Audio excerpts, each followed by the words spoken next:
La ruta hidràulica número 2 comença a la cruïlla entre la Ronda de Porrera i la Ronda del Cassó, just a l'inici de la carretera que va cap a Felanitx. Aquesta ruta és, amb 16 km i mig, la més llarga de les 4. El recorregut, depenent de la via que vulguem fer, pot durar poc més de 3 hores, si es fa a peu. Passam ara per la zona de les passadores i seguirem la bornada, és a dir, la passejada cap a Son Gornals. El grup excursionista de Porreres durant 10 anys va rescatar el nom de Bornada fent excursions, fent bornades, en la lluna plena de març. A l'alçada de Son Gornals, al cap d'uns 3 quilòmetres, deixem ja la carretera cap a Felanitx i ens endinsam dins el camí de l'Estepa, on al cap d'uns 100 metres i agafant el camí de Betlem trobarem el primer pou de la ruta, el pou de Betlem, on just enfront trobam la possessió de l'Estepa. Fem cap enrere i seguim pel camí principal fins que agafam el camí reial de Manacor, on gaudirem d'un paisatges naturals i bells on hi destaca el Puig de Son Nebot, o també coneguts pel porrerencs Puig de Son Rodó. Ja duim una bona estona d'excursió.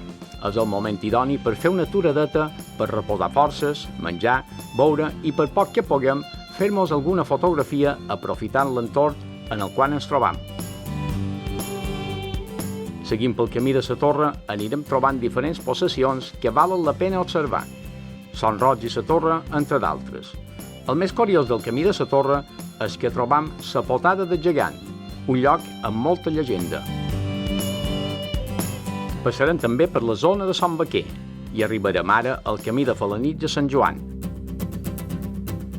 A l'encreuament d'aquest camí amb la carretera de Porreres a Vilafranca ens trobam al Pou d'Espagos, un pou de coll rectangular, una mica ovalat i un dels pocs pous públics que queden a Mallorca que encara duen aigua.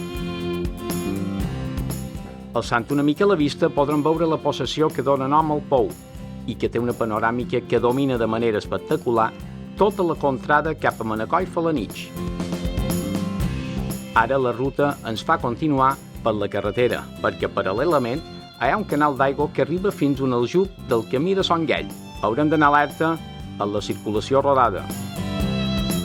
Després d'aquest tram per l'asfalt, podem aprofitar de nou per fer una breu aturada, reflexionar sobre el que hem vist i continuar per l'esmentat camí de Son Guell. Arribam a una cruïlla a la qual poden decidir si girar cap a un costat i enllaçar un pou de la ruta 3, el Pou Bo o de Sant Jordi, o cap a un altre costat i acabar la ruta en direcció de nou al nucli urbà de Porreres pel camí de Sant Jordi. Depenent de com ens haguem pres l'excursió, podem arribar cansats, però sense cap dubte ha valgut la pena.